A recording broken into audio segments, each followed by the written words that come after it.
নমস্কার। আজকে আমরা আছি দীঘাতে, দীঘা জগন্নাথ ধামে। এখানে আমরা আজ এসেছি সেপ্টেম্বর মাসের 9 তারিখ। আর আমাদের সাথে আছে দেবমাল্য, মৃণাল, শান্তনু এবং হীরক। একটু দেখবেন, আমাদের এখানে খুব সুন্দর তৈরি হয়েছে মন্দিরটা। দেখুন, ক্যামেরায় দেখাচ্ছে। হাই।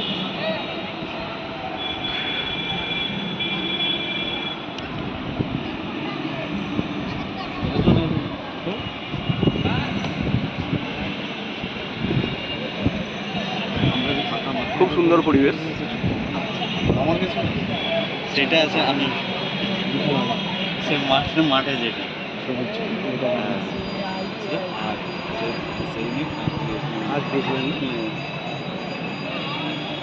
তারপরে আরো আছে আমার কাছে।